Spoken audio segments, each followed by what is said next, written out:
எண்ணிக்கொள்ளடி என் சின்ன கண்மணி. அத்தியாயம் 36. பெரியம்மா, ஷர்மி எப்படி இருக்கா? ஃபோன் ஏதாவது பண்ணாலா? பெரியம்மாவிடம் பேச்சை மாற்றி கொடுத்தாள் பவி. அவளுக்கு என்ன, எங்களை தனியாக விட்டுட்டு அமெரிக்காவில் உத்தியோகம் ஊர் சுற்றுறதுன்னு நல்லா என்ஜாய் பண்ணுறா. நல்ல இடமா பார்த்து கல்யாணம் முடிக்கலான்னு பார்த்தா இப்போ வேணான்னு சொல்கிறா. சரி, அங்கே யாரையாவது காதலிக்கிறியான்னு கேட்டால் அதுவும் இல்லைன்னு சொல்கிறா. அப்படி இருந்தால் கூட நம்ம மாப்பிள்ளை மாதிரி நல்ல பையனாக இருந்தால் கண்ணை மூடிட்டு கல்யாணத்தை முடிச்சிடலாம். என்ன இருந்தாலும் உங்கள் 2 பேரோட காதல் மாதிரி வராது. பவியை தேடி கடல் கடந்து போய் கண்டுபிடிச்சிங்களே.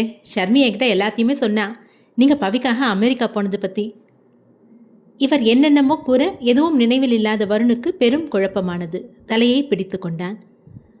வருண், உனக்கு என்ன ஆச்சு என பவி கேட்க, அவங்க பேசுகிற எதுவுமே எனக்கு புரியலை. அதை பற்றி யோசிக்கும்போது எனக்கு... வருண், அவங்க சொல்கிறத நீ பெருசாக எடுத்துக்காத. அதை பற்றி யோசிக்காத, உனக்கு தலைவலி தான் வரும் என்றாள். என்னாச்சு, 2 பேரும் ரகசியமாக பேசுகிறீங்க என பவியின் பெரியப்பா கேட்க, அது காலையிலேருந்து கனிகாவோட விசேஷத்தில் பிஸியாக இருந்தார். அதனால் அவர் கொஞ்சம் டயர்டாக இருக்கார், தலை வலிக்குது போல். அட ஆமாம்ல, தங்கச்சிக்கு கல்யாணம்னா சும்மாவா? ஏகப்பட்ட வேலை இருக்கும். வீட்டுக்கு வந்தவங்கள உட்கார வச்சு பேசிக்கிட்டே இருக்கேன்.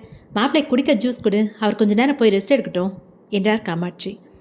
தன் அக்கா கூறியதும் தனம் உடனே ஒரு கிளாஸ் லெமன் ஜூஸை தயார் செய்து கொண்டு வந்தார். வருண், இதை குடிச்சிட்டு அந்த ரூமில் ரெஸ்ட் எடு என்றாள் பவி. இருந்த வெயில் சோர்விற்கு லெமன் ஜூஸ் தேவைப்பட்டது. ஆனால் ஏன் இவர்களின் அறையில் ஓய்வெடுக்க வேண்டும் என்ற கேள்வி இருந்தது. அவன் அந்த கேள்வியோடு பவியை பார்க்க, அம்மா அந்த ஜூஸை என்கிட்ட கொடு, வருண் எந்திரிச்சு வா. வருணின் கையை பிடித்து அறைக்கு அழைத்து சென்று கதவை மேலோட்டமாக மூடிவிட்டு தாழ்பால் போடாமல் விட்டாள். முதல்ல கதவை திறந்து வை, இப்படி 3வது மனுஷன் கூட படுக்கை அறைக்குள்ளே இருக்கிறது தப்பு. அவன் கூறிய வார்த்தையை கேட்டு அவனை ஏறிட்டாள். அது நான் உன் குணத்தை பற்றியெல்லாம் தப்பாக சொல்லலை. அவங்களுக்காக நீ இந்த அறைக்குள்ளே என் கூட தங்கிறது அநாகரிகம். நான் இப்போவே வெளியே போயிடுவேன் வருண். இந்த ஜூஸை குடிச்சிட்டு கொஞ்ச நேரம் காத்துரு, அவங்களும் கிளம்பிடுவாங்க. ஜூஸை அவனிடம் கொடுத்தவள் கதவை நோக்கி நகர தன் கேள்வியை கேட்டான் வருண். உன் புருஷனோட ஃபோட்டோவை பார்க்கணும். அவள் அப்படியே நடையை நிறுத்திவிட்டாள். உண்மையை உரைப்பதில் பயம் ஒன்றுமில்லை. ஆனால் இவரின் உடல் நலம் பற்றி அக்கறை அதிகம் உள்ளதே. உனக்கு தான் என்ன பிடிக்காதே, என்னை பற்றி தெரிஞ்சுக்க அப்படி என்ன ஆர்வம்? அந்த ஜூஸை குடிச்சிரு. அவன் முகம் பார்க்காமல் வெளியேறினாள். சரியாக பவி சென்ற சமயம் பெரியம்மாவும் பெரியப்பாவும் அவளுக்காக வாங்கி வந்த பொருட்களை கையில் கொடுத்தனர். இந்தா பவி, இதை எல்லாத்தையும் அப்பப்போ சாப்பிடு. நீ இன்னும் ஆரோக்கியமாக இருக்கணும். மாப்பிள்ளையும் பார்த்துக்கோ. பெரியப்பாக்கு ஆஃபீஸில் கொஞ்சம் வேலை இருக்குது. கொஞ்ச நேரம் தான் பர்மிஷன் போட்டார். நாங்கள் இன்னொரு நாள் வந்து தங்கிட்டு போகிறோம், சரியா? ஓகே பெரியம்மா, 2 பேரும் பார்த்து போயிட்டு வாங்க. வீட்டுக்கு வந்த பெரியவர்கள் இருவரும் போய் வருவதாக கூறிவிட்டு கிளம்ப நெஞ்சை பிடித்தவாறு நிம்மதியில் திரும்பினார் பவியின் தாய். என்ன பவி, மாப்பிள்ளை ஏதாவது கேட்டாரா? உன் புருஷனோட ஃபோட்டோவை பார்க்கணுன்னு கேட்டார். நீங்கள் தான் என்னோட புருஷனை கத்தி சொல்லணும் போல் இருந்தது. அவசரப்பட்டு அப்படியெல்லாம் பண்ணிடாதம்மா. மதிவான தம்பி கொஞ்சம் பொறுமையாக இருக்க சொன்னார், ஞாபகம் இருக்குல்ல? நானும் வருணை யோசிச்சு தாம்மா அமைதியாக இருக்கேன். இல்லைனா வர கோவத்துக்கு அந்த வர்ஷினியை கொலை பண்ணியிருப்பேன். தன் தாயிடம் பேசிவிட்டு வருண் இருந்த அறை கதவை திறந்து பார்க்க அவன் நன்கு உறக்கத்தில் இருந்தான். பாவம், தன் வாழ்க்கையில் என்ன நடக்கிறது என்று தெரியாமல் பிரம்மையின் நிழலில் இருக்கிறார் என தன்னவரை நினைத்து வருந்தினாள். அதன் பிறகு பவி தாய்க்கு வீட்டு வேலையில் உதவி செய்துவிட்டு தன்னுடைய டிபார்ட்மெண்ட் ஸ்டோரின் கடை கணக்குகளை சரிபார்த்து கொண்டிருந்தாள். உறக்கத்திலிருந்து வருண் கண் விழித்து வெளியே வர அவள் வேலையில் இருப்பதை கவனித்தான். அவளின் பெரியம்மா பெரியப்பா இருவரும் இல்லை என்பதையும் புரிந்து கொண்டான். நான் கிளம்புறேன் என்றான். சாப்பிட்டு போலாமே, கிச்சன் வாசலில் இருந்த வண்ணம் விசாரித்தார் தனம். இல்லை ஆண்டி, ஆஃபீஸ்க்கு போகணும், நேரம் ஆச்சு, நான் வரேன். மீண்டும் வரும் விருப்பமில்லாதவனாய் பேசினான். செல்வதற்கு முன்னே வீட்டின் சுவர்களை சுற்றி கவனித்தான். பவியின் கணவனின் புகைப்படத்தை தான் தேடினான். ஆண்டி, அப்புறம் உங்கள் சிஸ்டர்கிட்ட நான் இந்த வீட்டு மாப்பிள்ளை இல்லைன்னு சொல்லிடுங்க. அப்புறம் அவங்க என்னை பார்க்கும்போதெல்லாம் அப்படியே அழைப்பாங்க. மனதில் இருந்ததை உரைத்துவிட்டு அவன் வெளியேற பவியும் பின்னாலேயே வந்தாள். அவள் தன்னுடன் வருவதை தெரிந்து கொண்டவன் மேற்கொண்டு பேசினான். நீ என்னோட அப்பா அம்மாவை அத்தை மாமான்னு அழைக்கிறதுக்கும் உன் பெரியம்மா என்னை மாப்பிள்ளைன்னு அழைக்கிறதுக்கும் காரணம் என்னன்னு எனக்கு புரிஞ்சிடுச்சு என்றான். உடனே பவிக்கு கண்கள் மின்னியது. இவருக்கு எதனும் நினைவு வந்திருக்குமோ என உதடுகள் விரிய, உன் புருஷன் பார்க்க என்ன மாதிரியே இருப்பான்ல? சுத்தம், அதானே பார்த்தேன். இந்த தத்திக்கு சின்ன வயசுலேருந்தே மூளை கம்மி தானே? அவளுக்குள்ளேயே வர்ணித்து கொண்டாள். ஒன்று தான் கேட்டேன், உன் புருஷன் பார்க்க எப்படி இருப்பான்? அச்சு அசல் உன்னை மாதிரியே இருப்பார், எந்த வித்தியாசமும் கிடையாது, போதுமா? அவன் எந்த நாட்டில் இருக்கானோ அங்கேயே நீயும் போய் செட்டில் ஆகிடு. இல்லைனா அவனை இங்கே வர வச்சிரு. இந்த 2ல் ஏதாவது நடக்கணும். அப்போ தான் நான் நிம்மதியாக இருக்க முடியும். போக போக வேற ஏதாவது பிரச்சனை வந்துருச்சுன்னா? இறுதியாக அந்த வார்த்தையை உரைக்கும் போது பவியின் வயிற்றை நோக்கினான். போய் வருகிறேன் என எதுவும் கூறாமல் நடை போட்டான். அறையிலிருந்து வெளியேறும் முன்னரே வாடகை கார் பேசி வைத்திருந்தான். அதுவும் இப்போது அவர்களின் வீட்டு வாசலில் வந்து சேர்ந்திருந்தது. வருண், ஒரு நிமிஷம், உங்ககிட்ட நான் ஒரு விஷயம் கேட்டிருந்தேன். நமக்குள்ளே இருக்க சண்டையை மறந்துட்டு நட்பாக இருக்கணும்னு. உண்மையிலேயே நமக்குள்ளே இருக்க சண்டை விலகணும்னு நினைக்கிறியா? ஆமாம். அப்படின்னா என்னை விட்டு பிரிஞ்சு போன நண்பர்களை திரும்ப என்கிட்ட கொண்டு வந்து சேர்க்கணும். அது மட்டும் இல்லை, கனிகா சரவணன் 2 பேருக்கும் கல்யாணம் முடிச்சு வைக்கிற வேலையையும் இதோடு நீ நிறுத்திக்கணும். வருணின் கண்டிஷனை கேட்டு பவி விழி விரித்து நின்றாள். வருணும் அமைதியாக அங்கிருந்து கிளம்பிக் கொண்டான். அவன் நேராக அலுவலகம்தான் கிளம்பினான். ஆனால் அவனுக்கு முன்னரே கிளம்பிய வர்ஷினி இன்னும் அலுவலகம் வந்து சேரவில்லை. வர்ஷினியின் வீட்டில் அவளின் அறைக்குள் இடைவிடாது பேசிக்கொண்டே இருந்தான் சூர்யா. இங்கே பாரு, முன்ன மாதிரி எல்லாம் அடிக்கடி கோவப்படக்கூடாது. முதல் குழந்தைங்கிறதுனால வாமிட் அதிகமாக வரும். அதனால் நாளைக்கும் காலையில் ரெடியாரு. முதல் வேலையாக லேடி டாக்டரை பார்க்க போகணும். இங்கே பாரு, இதுக்கு மேலே நீ என் பின்னாடி சுற்றணும்னு அவசியம் இல்லை. எல்லாத்தையும் நானே பார்த்துக்குவேன். நீ என்னை தேடி வராத. அது எப்படி? குழந்தைக்கு அப்போ நான் தானே. நான் வராமல்? இது உன்னோட குழந்தை இல்லைன்னு நான் சொன்னா? சொல்லு, நீ சொல்ல நினைக்கிறத என் கண்ணை பார்த்து நேராக சொல்லு. அவன் உறுதியாய் கேட்டதில் சட்டென்று குழந்தை அவனுடையது இல்லை என பொய் கூற முடியவில்லை. எனக்கு தெரியும் வர்ஷினி, மனசார நடிக்கணும்னு நினச்சா கூட அதில் இருக்க நாடகம் வெளிப்படையாக தெரியும். என் வாழ்க்கையில் இதுக்கு முன்னாடி நான் செஞ்ச தப்பு எல்லாத்தையும் மறந்துட்டு தான் உன்னை மனசில் வச்சுருக்கேன். இனி உன்னை தவிர நான் யாரையும் நினச்சி பார்க்க மாட்டேன். உன் படுக்க அறை வரைக்கும் நீ அனுமதித்த ஒரே ஆம்பளை நான் தானே முதல் முறையாக உன்னை தொடும்போதே நான் தெரிஞ்சுக்கிட்டேன். அதனால் நீ என்னை ஏமாற்ற முடியாது. உன் வயிற்றில் இருக்கிறது என்னோட குழந்தை தான். ஸோ நீ நல்லா ரெஸ்ட் எடு, நாளைக்கு பார்க்கலாம். சூர்யா வர்ஷினியிடம் பேசிவிட்டு வெளியேற இவன் மீது இருந்த கோபத்தில் உடனே விஷயத்தை மார்கோவிடம் முறைக்க அழைப்பு விடுத்தாள். மறுபுறம் மார்கோவும் அழைப்பை ஏற்றான். மார்கோ, இந்த சூர்யாவால் நம்மளோட திட்டமே வீணாக போயிடும் போல. என்ன சொல்கிற? அந்த சூர்யா எப்போவோ ஊரை விட்டு போயிட்டானே. நீயும் நானும் தான் அப்படி நினச்சிருக்கோம். அவன் இந்த ஊரில் தான் இருக்கான். மேற்கொண்டு அவனால் தன் உடலில் வந்த மாற்றத்தையும் அவனின் முடிவையும் பற்றி மார்கோவுக்கு எடுத்துரைத்தாள். என்னோட பேச்சையே உதாசனம் செய்கிறானா? இன்னைக்கு தான் அவனுக்கு கடைசி நாள். நான் பார்த்துக்கிற வர்ஷினி, யூ டோன்ட் வரி. எங்கும் செல்லாது வீட்டிலேயே ஓய்வெடுக்குமாறு கூறி சென்றிருந்தான் சூர்யா. எவளும் எங்கும் செல்லவில்லை. அவன் கூறியதற்காக அல்ல. உண்மையில் வாந்தியும் சோர்வும் அவளை அறைக்குள்ளேயே அமர வைத்து விட்டது. அலுவலகம் சென்ற பிறகு வர்ஷினியின் எண்ணிற்கு மீண்டும் அழைப்பு விடுத்தான் வருண். வர்ஷினியும் அழைப்பை ஏற்க, வர்ஷினி, நீ எங்கே இருக்க? வீட்டிலேருந்து கிளம்பிட்டியா? சாரி வருண், எனக்கு திடீர்னு உடம்புக்கு முடியல. ரொம்ப டயர்டாக இருந்துச்சு. உன்னை தேடி பார்த்தேன். நீ எங்கே இருக்கேன்னு தெரியல. அதான் சொல்லாமல் கிளம்பிட்டேன். இப்போ என்னோடய வீட்டில் தான் இருக்கேன். நான் ஈவினிங்குள்ளே உன் வீட்டுக்கு வந்துடுவேன். ஒரு பெண் திடீரென உடல்நலம் சரியில்லை என கூறினால் மாதவிடாய் காரணமாக கூட இருக்கலாம். அவனுக்கு உடனே அதுதான் நினைவிற்கு வந்தது. மேற்கொண்டு கேள்வி கேட்காமல் விட்டான்.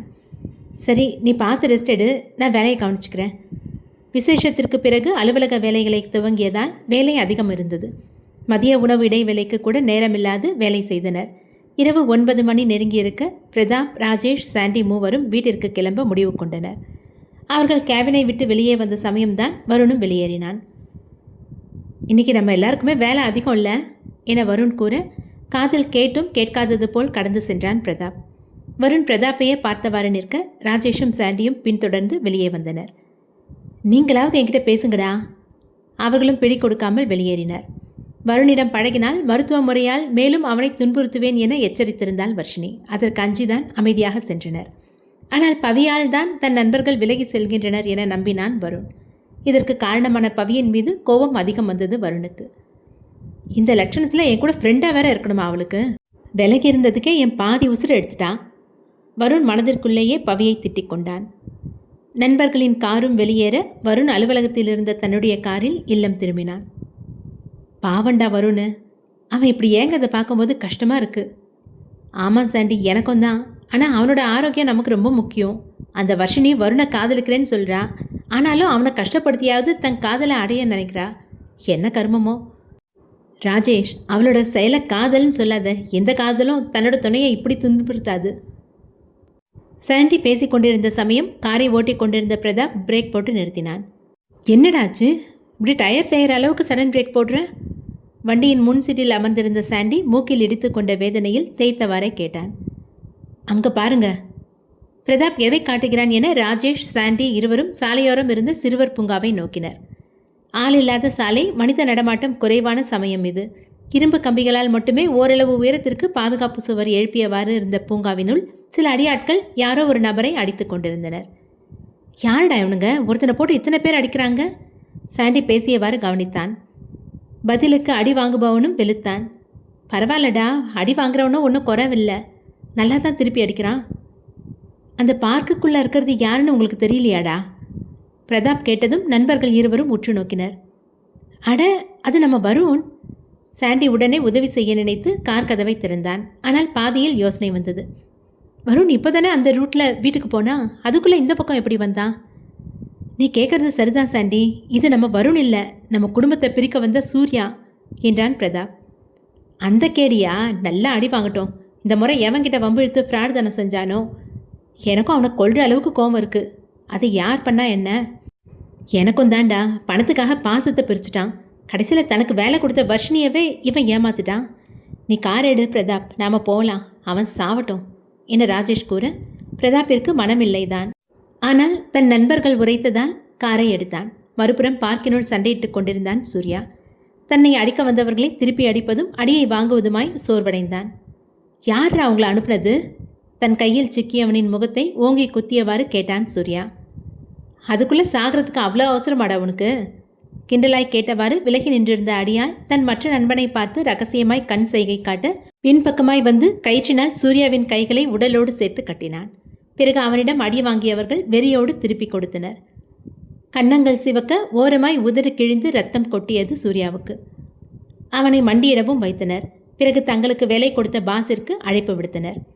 பாஸ், நீங்கள் சொன்ன வேலையை முடிக்க போகிறோம், அதுக்கு முன்னாடி அவன்கிட்ட பேசணும்னு சொன்னீங்களே. வீடியோ காலில் இருப்பது யாரென சோர்வான தன் கண்களை நன்கு விழி விரித்து முகம் பார்த்தான் சூர்யா. மார்கோ, நீயா?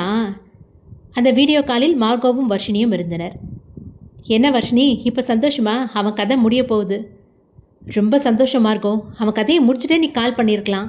நான் இவன் முகத்தை கூட பார்க்க விரும்பல. வர்ஷினி உரைத்த வார்த்தை கேட்டு சூர்யா நொந்து போனான். அவள் தன்னை வெறுக்கிறாள் என அறிவான். ஆனால் இப்படி தன் சாவை விரும்புவாள் என நினைக்கவில்லை. ஓகே மார்கோ, நீ வேலையை முடி, நான் நிம்மதியாக தூங்க போகிறேன்.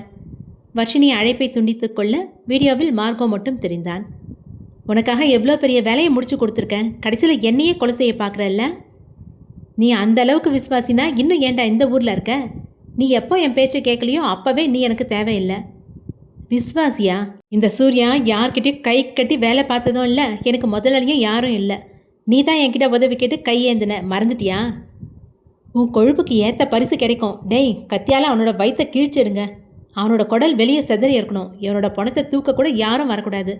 மார்கோ அழைப்பை துண்டிக்க அந்த கட்டளையை நிறைவேற்றுவதற்காக கூரான கத்தியை கையில் ஏந்தினான் அடியாள். இந்த உலகில் இனி தனக்காக யாரும் இல்லை என நினைத்து கொண்டிருந்தவன் வர்ஷினியை தன் மனதில் நிற்க வைத்தான். அவளுக்காக அனைத்தையும் மாற்றிக்கொள்வோம் என புது வாழ்வை நாடினான். இன்று அவளை தன் சாவை விரும்பியதும் நொந்து போனான். ஆனால் சாவதற்கு விருப்பமில்லை. கூரான ஆயுதத்துடன் தன்னை நோக்கி வந்தவனை சற்றும் அஞ்சாமல் ஏறிட்டான். சூர்யாவை கயிற்றில் கட்டி வைத்திருந்தனர். அதுபோக அவன் எழாமல் இருப்பதற்காக தோள்பட்டையில் கையை வைத்து அழுத்தி பிடித்திருந்தனர். என்னடா, சாக போகிற பயம் கொஞ்சம் கூட இல்லை உனக்கு? அவர் சொன்ன மாதிரி சாவை கொடுத்தாதான் பயம் வருமா? வார்த்தைகளை உரைத்தவாறு கத்தியை சொருகினான். அது அவன் வயிற்றில் ஆழமாய் ஏறி இருக்க வேண்டியது.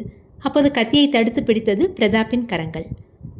இந்த பார்க் வெகு நாட்களாக சரிவர கவனிக்காமல் இருப்பதால் மக்கள் நடமாட்டம் குறைவு. அதனால்தான் இந்த இரவு வேளையில் இவனை முடிப்பதற்கு இந்த இடத்தை தேர்வு செய்திருந்தனர். ஆனால் அடியாட்களின் எண்ணத்திற்கு மாறாக நடந்தது. கத்தியை தடுத்து பிடித்த பிரதாப் அதை தாங்கியிருந்தவனை அடித்தான். ராஜேஷும் இணைந்து கொள்ள அவர்கள் இருவரும் சேர்ந்து சூர்யாவை அடித்தவர்களை பின்னி எடுத்தனர். சோர்வில் இருந்த சூர்யா எழுந்து நின்று அங்கே நடப்பதை கவனித்தான். விலகி நின்றிருந்த சாண்டி வெறுப்போடு கையை கட்டிக்கொண்டு சூர்யாவை முறைத்தான். சாண்டிக்கு ஓரளவிற்கு சண்டையிட வரும், ஆனால் அதை இவனுக்காக வெளிப்படுத்த வேண்டுமா என அமைதி காத்தான். இவர்களின் வருகையை சற்றும் எதிர்பார்க்காத சூர்யா வியப்பில் இருந்தான். பிரதாப் மற்றும் ராஜேஷிடம் அடி வாங்கி வெற்றி பெற இயலாது என புரிந்து கொண்டவர்கள் பார்க்கின் சுவரை தாண்டி குதித்து ஓடிச் சென்றனர். சூர்யாவை சுற்றி கட்டியிருந்த கயிற்றை அவிழ்த்து விட்டான் பிரதாப். ஒரு வார்த்தை கூட பேசாது நண்பர்கள் மூவரும் அங்கிருந்து நகர்ந்தனர். நில்லுங்கடா, எதுக்காக என்னை காப்பாத்துனீங்க? நான் வருண் இல்லைன்னு உங்களுக்கு நல்லாவே தெரியும். யாருக்காக நான் இந்த வேலையெல்லாம் செஞ்சேனோ அவனே என்னை கொல்ல ஆள் அனுப்பிட்டான். என் மேலே கோவம் இருந்தோ நீங்கள் ஏன் காப்பாற்றுனீங்க? தூரத்துலேருந்து அவனுங்க உன்னை அடிச்சதை பார்க்கும்போது எங்களுக்கும் சந்தோஷமாக தாண்டா இருந்தது. ஆனால் உன் முகம் அப்படியே வருணுக்கு சமமாக இருக்குது. நீ கெட்டவனாக இருந்தாலும் எங்கள் வருணோட ஜாடையில் இருக்க. அந்த ஒரு காரணத்துக்காக தான் உன்னை காப்பாற்றணும். மறுபடியும் எங்கள் கண்ணில் பற்றாத, வேற எங்கேயாவது போய் தொலை என்றான் ராஜேஷ். என்னடா பெரிய வருண், ஆளாளுக்கு இதே பேரை சொல்கிறீங்க? அந்த வர்ஷினியும் அப்படிதான். அவனுக்கு ஏற்கனவே கல்யாணம் ஆச்சுன்னு தெரிஞ்சும் அவனையும் நினச்சிட்ருக்கான். அந்த பவித்ரா இவனுக்காக என்ன வேணால் செய்கிறா. அப்புறம் நீங்கள் என் எதிரியாக இருந்தாலும் வருண் மொகச்சாடைக்காக என்னை காப்பாற்றுறீங்க. அப்படி அவன் உங்களுக்கு என்ன செஞ்சிட்டான்? அடுத்த அத்தியாயம் விரைவில். நன்றி.